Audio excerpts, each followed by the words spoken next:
Hey, what's going on, guys? Mush back at it with another video highlighting some of the new Steam game releases tomorrow, Steam and PC in general. Got 5 games to go over, one of them being free, a major free release, so let's get started with that, and that is, of course, Destiny 2. I've talked quite a bit about Destiny 2 making the transition from Battle.net to Steam with the release of Destiny 2 New Light, now making the game go free-to-play, as well as the release of Shadowkeep, which looks to be a major extension to the game, and it's very exciting to see Destiny 2 get this much needed revitalization. I'm not going to say that the game has been necessarily bad, far from it actually. I think it's been quite good. However, there hasn't been that level of interest in Destiny 2 that I really would have expected, given that the game is of quality, given that the game is by Bungie of all people. You would expect a game like this to resonate a little bit harder with the gaming audience, not just the PC gaming audience, but just gamers in general, but it really hasn't hit that level. Maybe with the transition to free-to-play, maybe with the arrival on Steam, this is the reinvigoration that Destiny 2 really needs. I'm not saying that this is going to be a massive free-to-play experience or a massive game in general, but I do think this is going to reignite interest in the game, and I imagine that come tomorrow, there's going to be a lot of streams, a lot of videos being uploaded, and a lot of people in general just talking about Destiny 2. Now, it is absolutely imperative that not only does it have a smooth launch on all of these platforms, but it's also imperative that Shadowkeep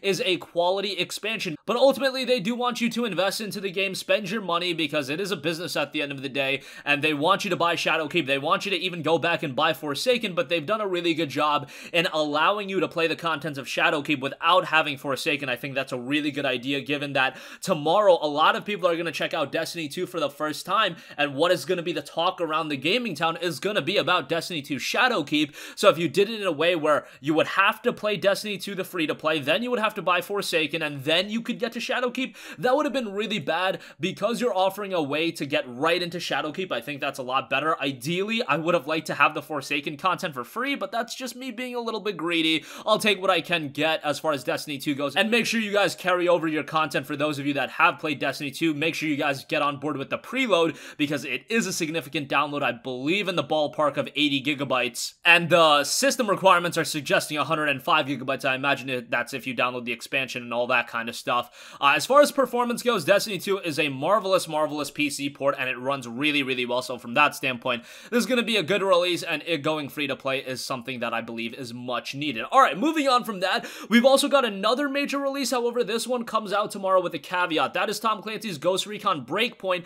Breakpoint will be available to you guys tomorrow if you buy the Ultimate Edition or the Gold Edition or whatever the case may be. The Special Edition, where you do have to spend more money. I absolutely hate this in gaming. I think it's horrible that they are locking away the game for people that are buying the game for $60 a couple of days. I know they market it as, oh, you're getting the game a couple of days early, but you can also spin it and say, oh, we're locking the game away for people that just want to spend $60 a couple days. They're not launching the game early. They could launch the game for everyone come tomorrow. They're just releasing it this way so they can hopefully entice you to buy the Gold Edition or the Ultimate Edition or whatever the case may be. Good thing about the release of this, though, is if you do subscribe to Uplay Plus, Uplay's new monthly subscription service, you do get the Ultimate Edition, so you can jump into Breakpoint tomorrow. And I imagine, as far as PC gamers go, that is going to be one of the primary ways people check out this game. It's $15 a month, so that's a little bit of a hefty price point, given that Game Pass is only $5 a month. I know that it's going up to $10, but even at $10 a month, Game Pass, where with Uplay Plus, it's $15 a month, that's just really expensive. At least in the case of Origin Access,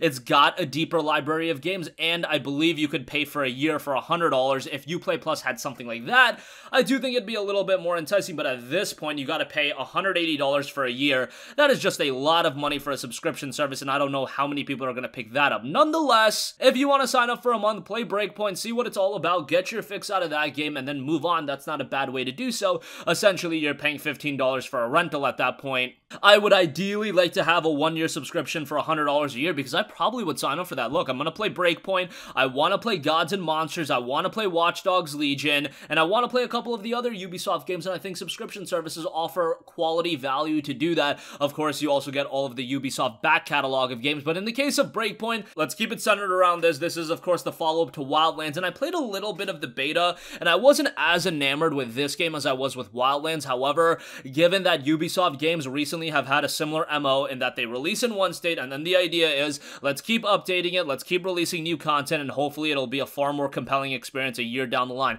That's what happened with For Honor, that's what happened with the first Division. It's really happening with Division 2 as well, even though the Division 2 launched at a pretty good state from the get-go, but you get the idea. Ubisoft is all about evolving these games over time, which is a cool premise. However, you also want to get a quality game right out of the gate, and hopefully Breakpoint does offer that come tomorrow. Alright, so those are the two major releases, I would say, with Destiny 2 and Tom Clancy's Ghost Recon Breakpoint. However, there are some other games that are really going under the radar. First, I definitely want to give a shout to Warsaw, which is an indie World War II RPG with turn-based combat. It's a challenging World War II turn-based tactical RPG taking place in a war-torn city, and sporting beautiful hand-painted graphics. Lead a small dedicated outfit of civilians and soldiers with their unique skills in their fight to take back the city besieged by occupying forces, and the art style is so gorgeous in this game. Typically, when you hear about these gritty war games, you get this dark and drab art style. That's absolutely not the case in Warsaw. It's got a little bit more of a charming, bubbly art style, but at the same time, it does keep a little bit of that sense of a grim world because it is set in a world, and some of the design elements are done really, really well, and I think this is going to be one with a strong narrative as well. A game hardly anyone is talking about, but I feel like this is the kind of game where you see it immediately,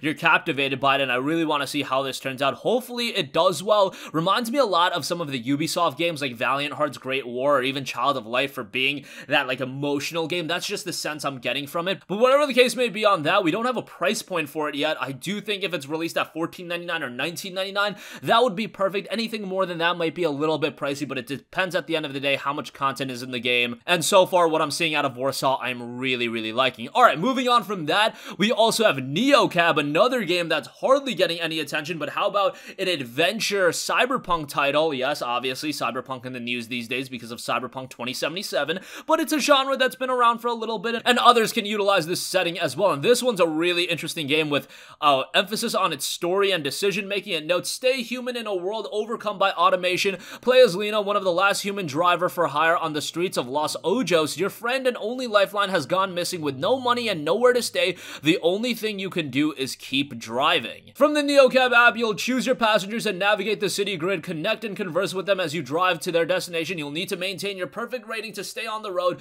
balance your monetary needs and the needs of your passengers with your own emotional well-being. What's more important, your mental health or your star rating? As you discover the secrets of the city from the front seat of your cab, you may uncover more about the danger facing your friend Savvy. Each character you meet has their own story to tell and secrets to share. Every choice you make affects your mood, and your mood will affect what choices are available to you. It's an emotional survival game. Balance what feels right with what Lena needs to survive. A very interesting game. Another one not too many people are talking about, but I did want to give a shout to that. And lastly, I also want to give a mention to The Long Return, which is touted as a beautiful third-person puzzle adventure game telling the story of an orphaned cub that retraces his steps from the last journey he took with his mother. Along the way, you'll be challenged by fun and unique puzzles, explore amazing scenery full of life, and relive past memories of your mother. Visually, this one looks really good, and this is going to be more of a casual, atmospheric single-player title. It's not going to be one that's going to be super, super heavy on the gameplay, and it even touts for fans of a casual puzzle games with relaxing gameplay, unique puzzles with varying range of difficulty, grow from a pup into an adult through your journey, an amazing original soundtrack by Dale North, no stressful elements,